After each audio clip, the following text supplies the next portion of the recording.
Welcome to the CBS Radio Mystery Theater Archives, the only YouTube channel which has the original classic episodes of the CBS Radio Mystery Theater in order with no ads. Thank you for listening, and now, enjoy the show.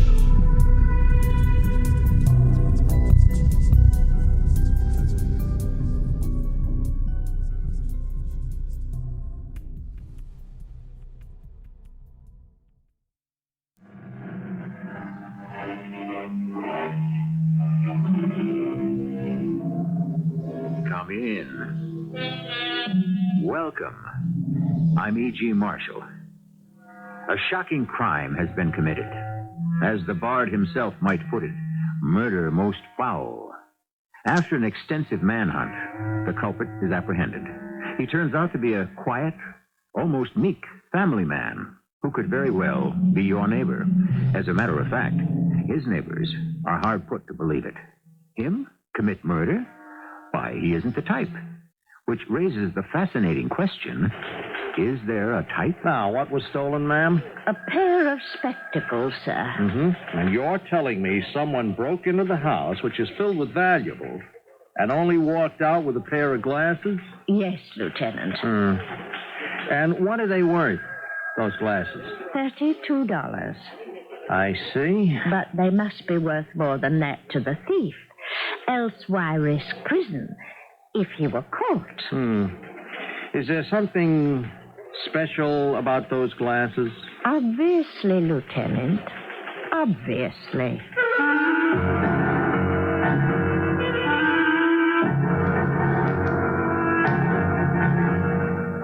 Our mystery drama, Cold Comfort, was written especially for the Mystery Theater by Sam Dann and stars Robert Dryden.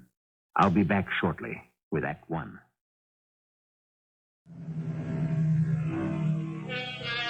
For almost 30 years, the shop has been in the neighborhood, and the sign on the window has read, Amos Crandall, optometrist. The place is small, simply furnished, and uncluttered. Amos, or Doc as he is called, knows practically everybody in the neighborhood, and practically everybody knows him. Doc doesn't say much, but he doesn't charge much either. He does a very nice job, and he's always there when you need him. But since the average person doesn't need him very often, most people don't know that. Yes? Are my glasses ready? You are Mr. Barstow, William Barstow. Oh, yes. Yes, Mr. Barstow. I have them right here. Won't you sit down? Thank you. Now, let's just slip these on, see if they're exactly right. Yes. Yes, indeed. Perfect. Does it fit all right? Oh, yes. I could say these are the best I've ever had. It just seems... Is it my imagination that this temple piece is a little bit thick? It's the pair you picked out. Yes. Well, as a matter of fact, it looks pretty good at that. I'm glad you like them. Yeah, let me write you out a check. I think I'll have another cup of coffee. Oh, you shouldn't have even had the first one. I need something hot to drink. Oh, don't tell me you've caught cold again. No, it's just the weather. But you're always cold, dear. We have no business being north in this winter. We're too old. We're not that old. No, we're not that young either. Well, I can't retire just yet. Well, we have enough money. Not as much as you think. Oh, we can live very comfortably. I got a letter from my sister Jean. She writes... Now, I know what she writes. It's just wonderful down in Florida. The condominium worked out beautifully. There are still a few left. Now, why don't we buy one? I will think about... Wait a minute. What's this? Barstow. William K. Barstow. Who's he? Professor Barstow, an archaeologist. Oh, what did he do? He died. Did you know him? The man was in the shop, a week or 10 days ago. I made him a pair of glasses. And here he is, dead. Of what? It happened suddenly in the street. He had a heart attack. Does it say how old a man he was? He is 60. Oh, no, I'm really going to be late. I'll be back for lunch. Amos, promise me you'll think very seriously about retiring. I will, Emily. I will.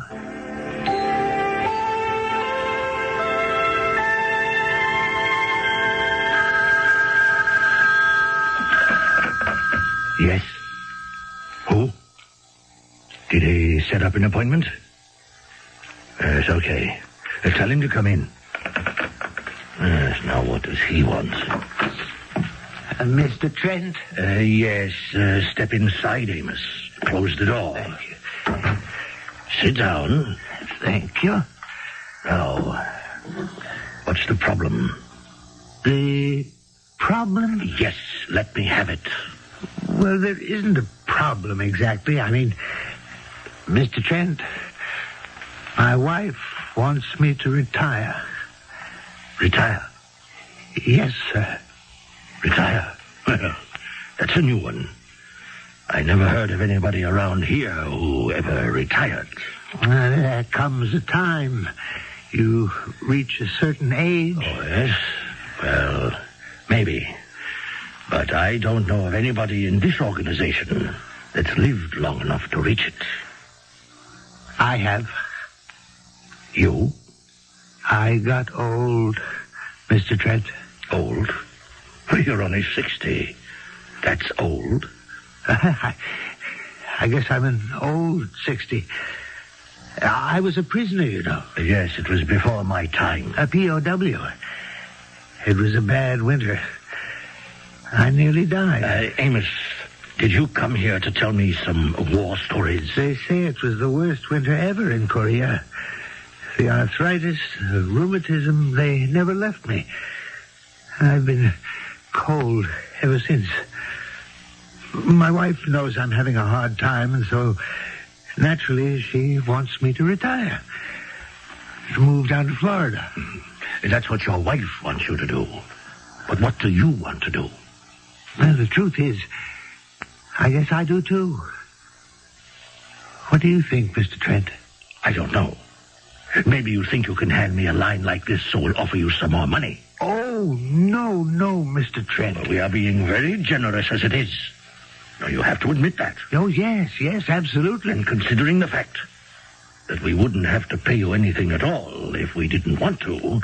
Mr. Trent, I'm very tired. Amos, I am not the one who has the say. Who does? You should know better than to ask. But the answer is somebody upstairs. See, I'm like you, Amos. Each of us can only go up one flight. You can climb up here, and I can go to the next landing. But will you do it for me? Will you ask? But sure I will, Amos. Don't worry about a thing.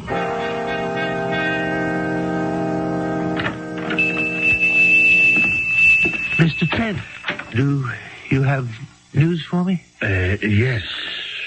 I've got news. Will they let me retire? Forget it.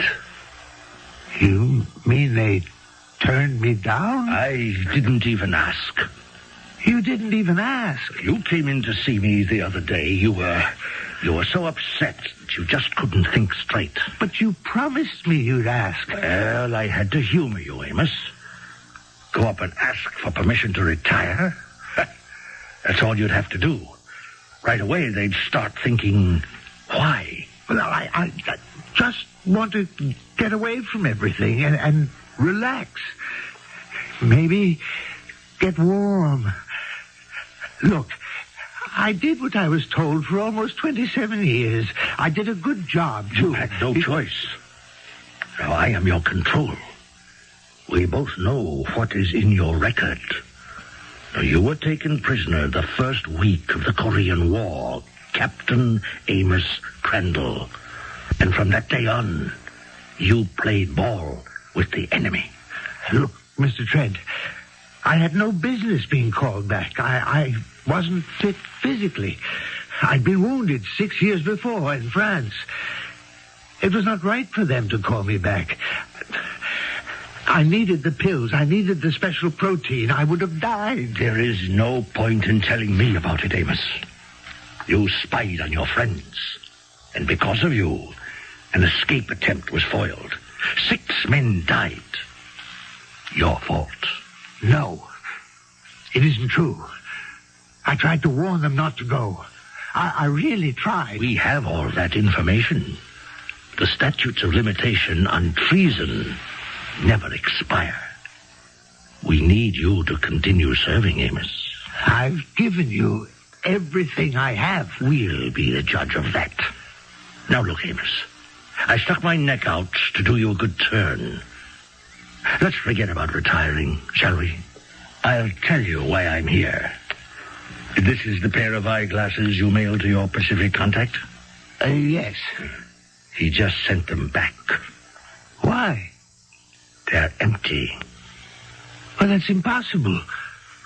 I know the film is inside the temple, the sidebar. Well, look. I don't know what to say. I put it in there. I know I put it in there. Amos, let's get down to cases. Now, if you put it in there, it would be in there when he received it. Well, I don't know what to say. I'm positive. Since you didn't put it in these glasses, where did you put it? Where? What became of the film strip?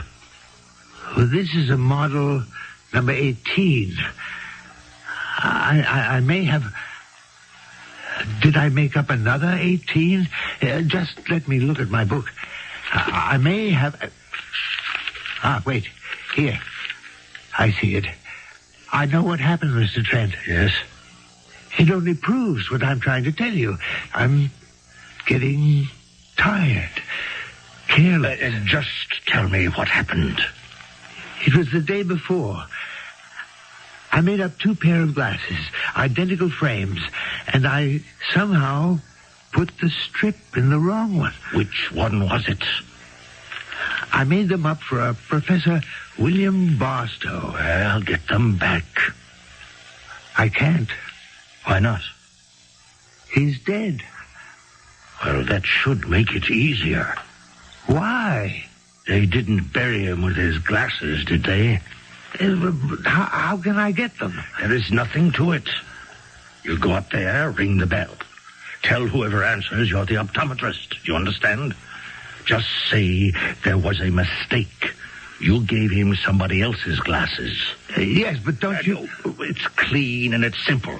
It sounds good. Why, it's even true.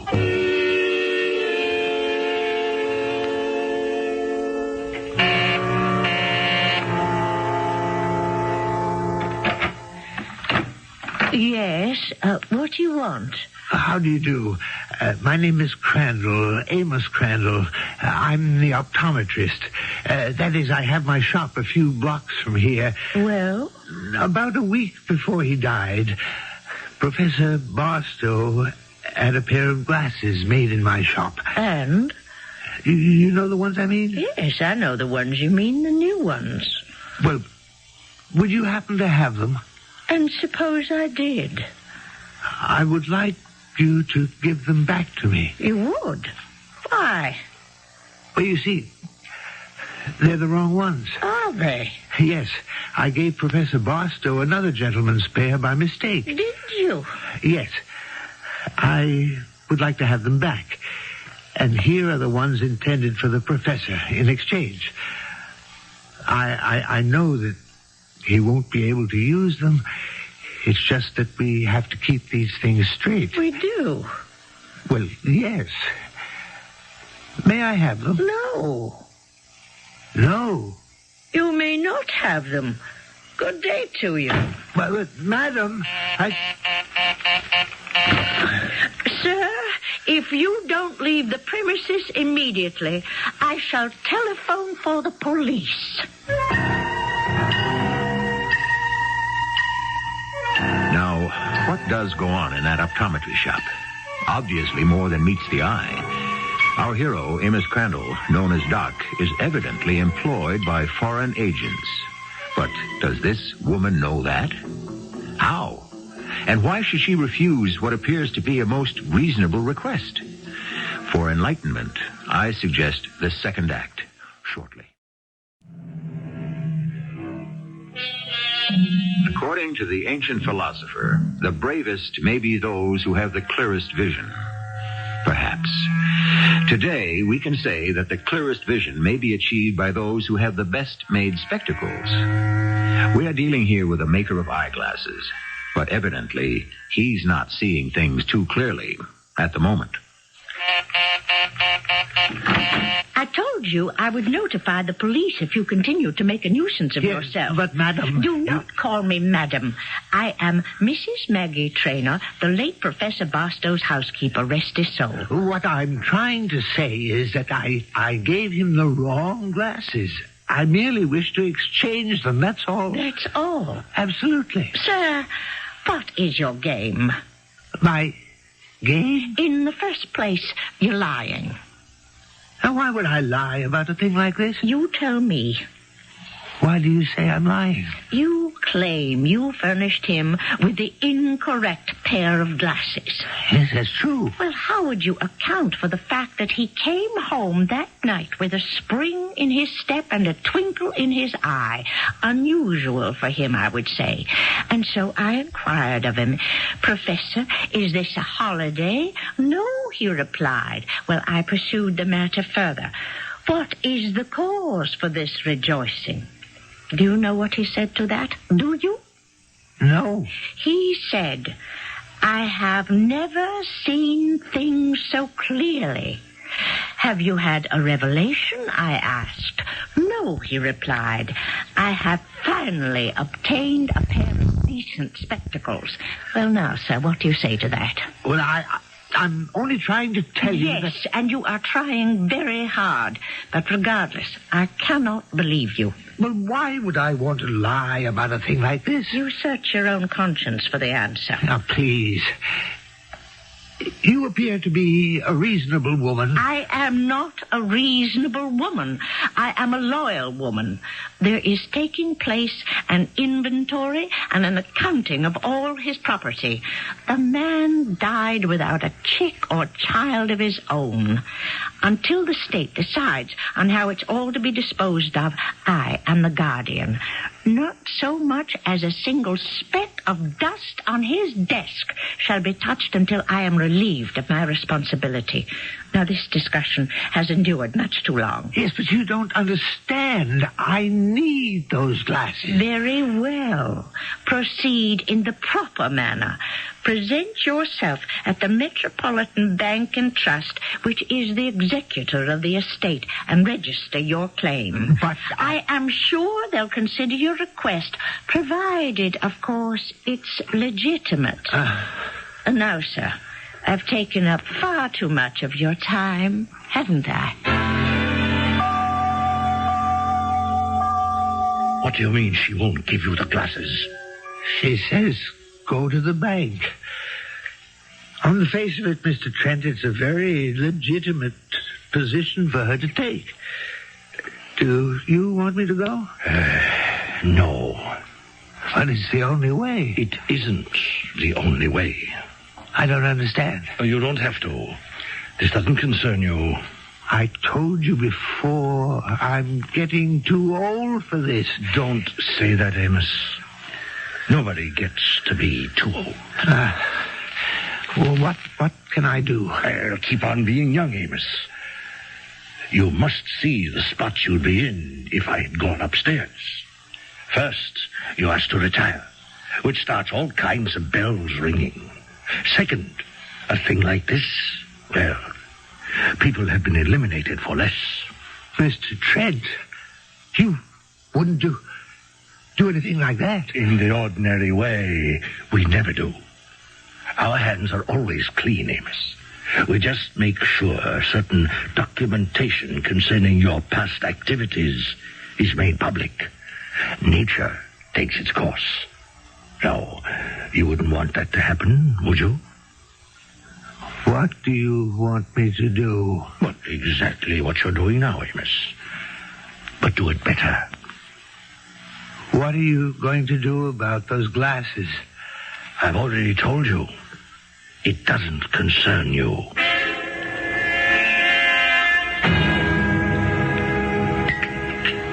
I wish you'd stay home today. It's very cold and blustery. How can I just stay home, Emily?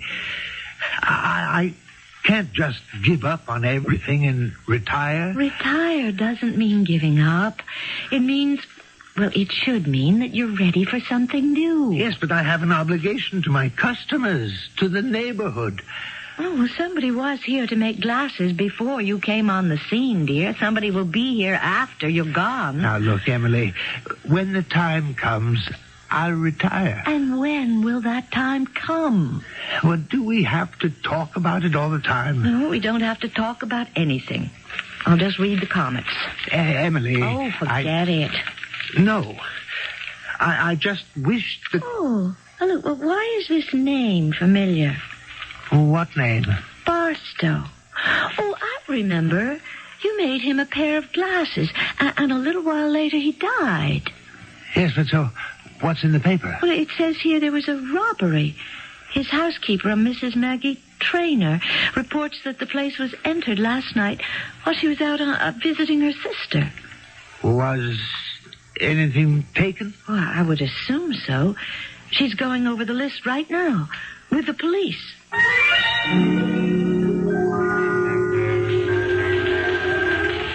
Now, you're sure there was a break-in, Mrs. Trainer? Positive, Lieutenant. How do you know? Well, the rear window was open when I returned, and I always make sure to lock it before I leave. Yes, I see. Well, you promised me a list of the stolen articles. Where is it? Lieutenant Schwartz, it seems only one thing was taken. His eyeglasses. His eyeglasses? Yes, sir. His brand new pair of eyeglasses. Well, were they of any special value? Made of gold, perhaps? Oh, no, sir. They were made of horn. Or is it some kind of plastic they use today? And that's all that was missing? Yes, Lieutenant. Mrs. Trainer, are you saying that a thief broke into the house last night, and of all the things he could have taken, and there are many valuable historical objects, he settled for a pair of ordinary eyeglasses? Oh, but these weren't ordinary glasses. No? No. Something's rather strange about those glasses, Lieutenant. The gentleman who made the glasses was here just the other day. He wanted the back. Why? Why don't you ask him?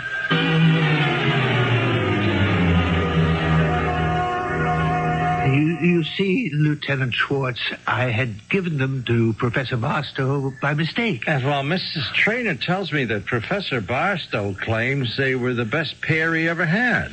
Well, that's possible, but they weren't his. I had made them for someone else. I didn't think she would make such an issue of it. Well, sorry I bothered you. I was only trying to straighten out a mistake. I'll make the other gentleman a new pair, Lieutenant. The money involved isn't worth fussing about. Yes. Well, I'll let you get back to work, Mr. Crandall. Beats me. Why would anyone want to risk a break and entry which can get him 7 years just to steal a pair of glasses? I wouldn't know. Anyhow, whatever it is, what can we do about it? Even if some nut for some crazy reason did steal them, how can you hope to recover a pair of ordinary eyeglasses?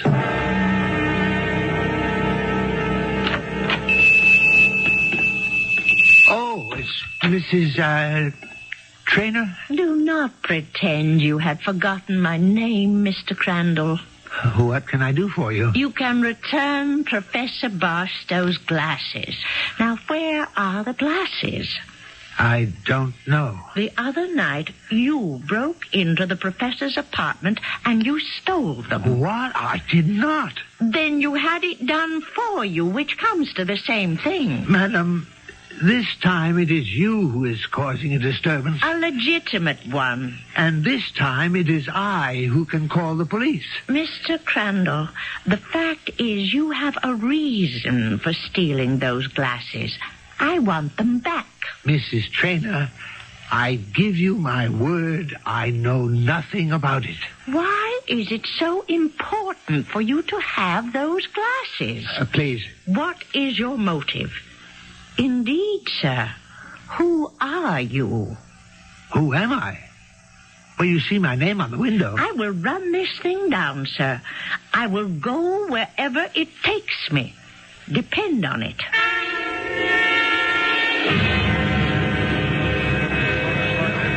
This seat taken, sir? No. It's a nice day, hmm? Yes, it is. All right, Amos. Tell me. That woman, the housekeeper. Yes? She's trying to make trouble. What kind of trouble? She insists that I'm involved with the robbery. The police came to see me. Yes, and, what happened? Nothing. And she comes by almost every day. She accuses me. She insists she's going to get to the bottom of things. Yes, well, all right. It doesn't have to be a problem. We can take care of it.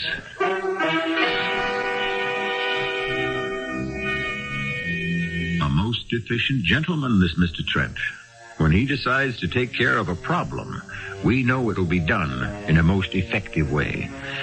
However, there's always a first time for everything, and it usually occurs in the third act, which arrives here in just a few minutes. You know how it is with an oyster.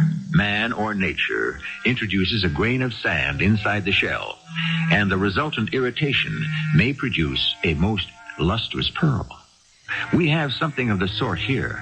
We have a very smooth espionage operation that's just humming along. And a woman named Mrs. Maggie Trainer is now about to become an irritant. What shall be produced here? Well, won't you come in and sit down, Mrs. Trainer? I'm sorry to say we haven't been able to find the glasses. Oh, bother the glasses. Who cares about the stupid glasses anyhow? But, Mrs. Trainer, I thought that I have been out doing your work for you, Lieutenant. Now, you pay attention. Why should Mr. Crandall be so desperate to recover those glasses? Mrs. Trainer, we must first establish that they were stolen to begin with. Ah, so the wind blows in that direction, does it? Well, I am sorry, but we have to accept that responsibility. Well, then, accept this one. For the sake of an argument, assume I am sane. He is desperate, as I said, to get those glasses. Why? Now, Mrs. Trainer, you appear to be a woman of the world. And where will this approach lead us? Well, no, I appeal to your sophistication.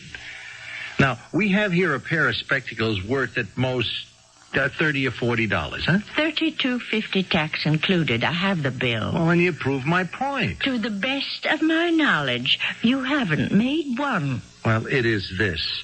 We have quite a bit of crime in the city. Oh, the understatement of the year. Now, people complain, and with justice, that there isn't enough of a police presence on the streets.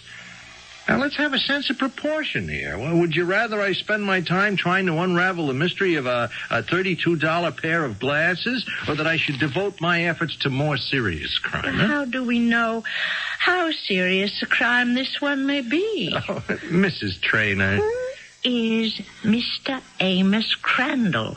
What is he really doing? Chew on that question for a bit, Lieutenant. We shall discuss it further. Good day.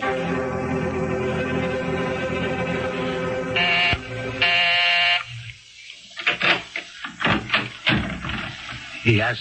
Mr. Cheswick, I'm a police officer. May I come in? I'm sorry, I won't take the chain off the door until you prove it. Well, here are my credentials. Are you from the local precinct? Yes. Let me telephone them first and ascertain if indeed there is an I.W. Schwartz. I'm sorry, Lieutenant. One can't be too careful. The stories one hears. And besides, that there was a burglary in the building just recently. Well, how do you know? I read about it. Well, had you heard anything that night? I'm always hearing things in the night. Your neighbor across the hall, I mean, your late neighbor. Oh, yes. Professor Barstow. Yes. Splendid human being. Mrs. Trainer? Oh, the housekeeper. Yes, a splendid woman. In a physical way. Some days ago, a man rang her bell. Now, they had an argument in the hallway. Now, I wonder, being so close by, if you might have heard it. Oh, you can hear everything that goes on in this building. The walls are paper thin. Now, did the man sound excited or upset in any way at all? Oh, he sounded both. And in every way. Why, he made a stupid little mistake seem like a matter of life and death. What did he say? Well, it wasn't so much what he said. It was the way he said it. There was torment, despair. What word am I looking for? Agony in his voice. Agony? Exactly. Agony. I tell you, I'm still not fully recovered. Well, thank you very much, Mr. Cheswick. Oh, I'm happy to perform a citizen's duty.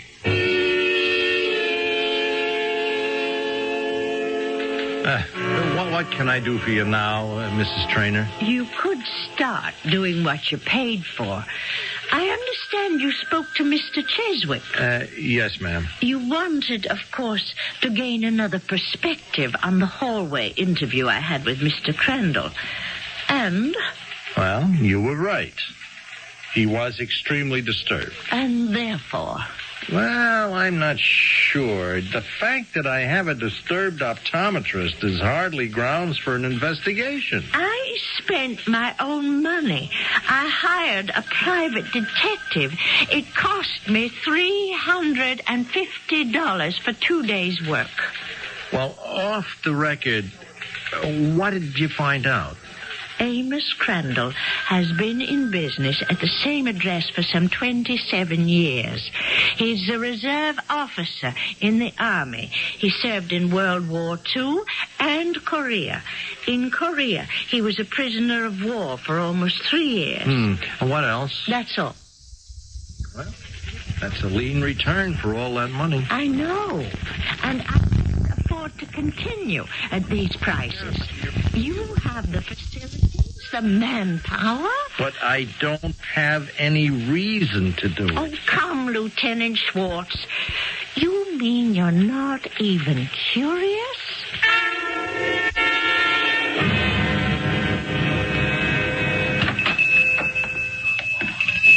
Oh, it's the police, Lieutenant. Yeah, Mr. Crandall, I was just passing by. I thought I'd drop in. Is there anything I can do for you? No, but I was wondering, is there anything I can do for you? What do you mean, Lieutenant? I'm not sure I know. Well, then why... Mr. Crandall, this business of the glasses and the robbery in Professor Barstow's home, something doesn't feel right. I'm not sure I follow you. Well, that's my problem. I don't know where I'm headed. I'm floundering. I know there's something here, but I don't know what it is. Mr. Crandall, are you in any sort of trouble? Trouble? Why would I be in trouble? Well, I don't know. All I'm saying is, if you are, I'd like to help you in any way that I can. I made a mistake, the kind of error that anyone could make who deals with the public, and I just don't know why it's been blown completely out of proportion. You don't? No, I don't. And that's the truth. Well, then I guess that'll just have to be the end of it.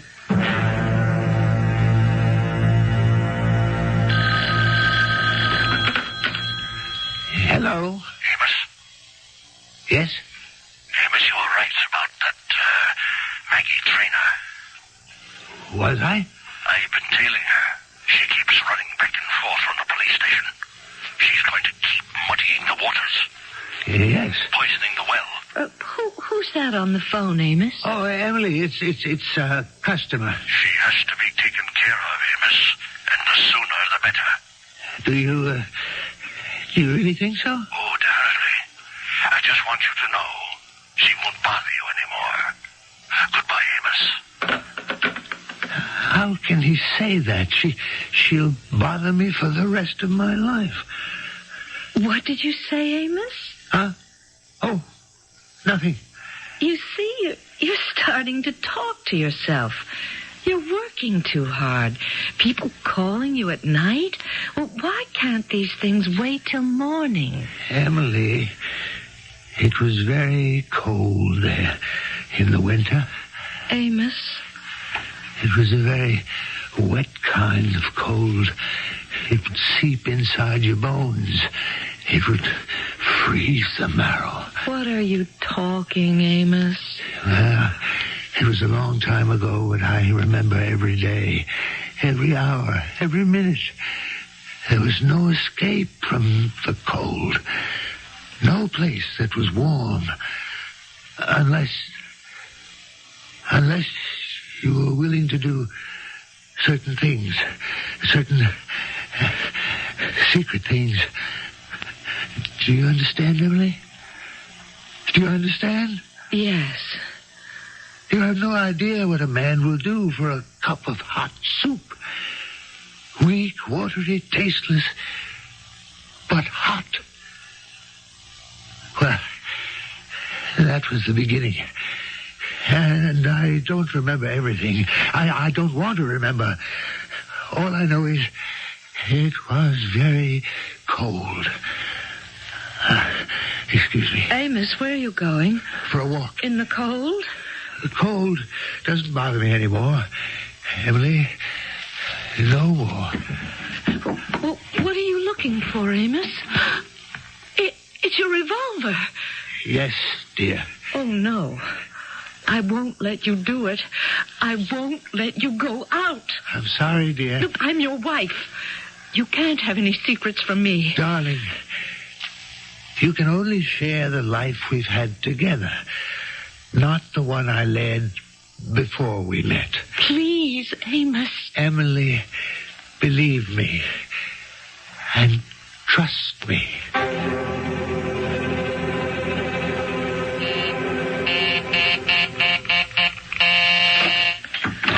Oh, it's you. Please, let me in. Have you taken leave of your senses? Mrs. Trainer, listen. A man is coming here to kill you. What? Now, get inside, quickly. What is this fairy tale? Ah, it's true. Well, then why don't we call the police? I have to kill him myself. Well, what are you talking about, kill? The eyeglasses, it's tied in with things that you wouldn't understand. But it's dishonest? Oh, yes. How dishonest? About as dishonest as you can get. It has to do with helping the enemies of your country. Oh? And does it have to do with when you were a prisoner of war? Yes. I thought so. Did you perhaps collaborate with the enemy? Yes. I couldn't help it. Listen. He's here. He's climbing into the next room. Oh. Run. Where? Out the front door. Run, quick. But now. Amos, it's you. Yes, Mr. Trent. Well, you didn't have to come, Amos. I said I was going to do it. I know. But I won't let you. You won't? You know what can happen to you. It doesn't matter anymore.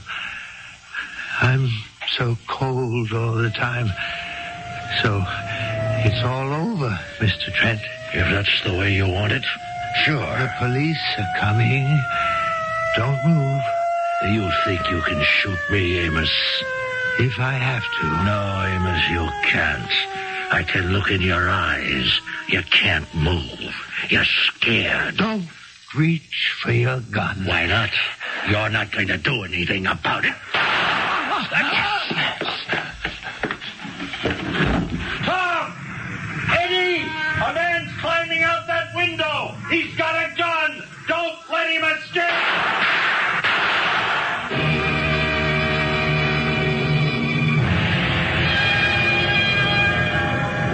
Well, are you all right, Mrs. Trainer? Oh, yes.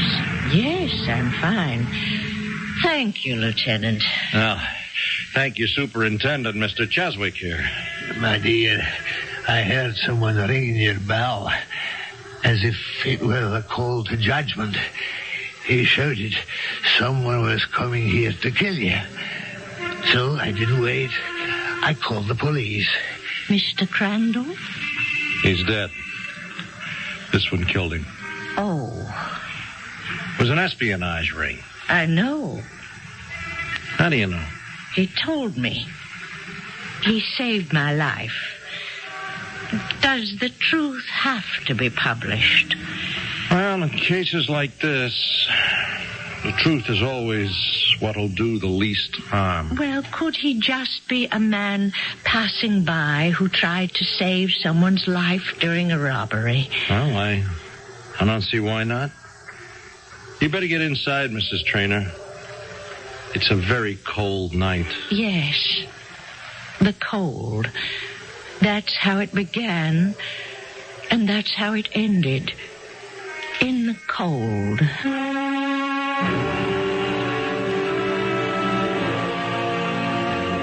Cold, heat, hunger, thirst. We are a sophisticated society, more or less, and so we are prone to forget how these primal urges are the driving forces of mankind. We look for complex motives. Psychiatrists and sociologists go on for volumes on the twists and turns of the psyche. And yet there are those who would destroy the world for a bowl of soup. A quiet, commonplace, ordinary tradesman, an optometrist. Who would give him a second glance? Who would associate him with excitement and adventure? Yet, a generation ago, in another time and another place, he wore a trim uniform. He was handsome, filled with fire and life, capable of almost any great act of heroism, also of any great act of treason. It all depended on fate, on circumstances beyond his or anyone else's control. All of us walk a thin line. The ledge is narrow, and there is a bottomless pit on either side. Our cast included Robert Dryden, Carol Teitel, and Earl Hammond. The entire production was under the direction of Hyman Brown. I hope you enjoyed this episode of CBS Radio Mystery Theater. If you've enjoyed this and want to hear more, please subscribe to this channel. You can also visit my other YouTube channel by searching Mr. Brian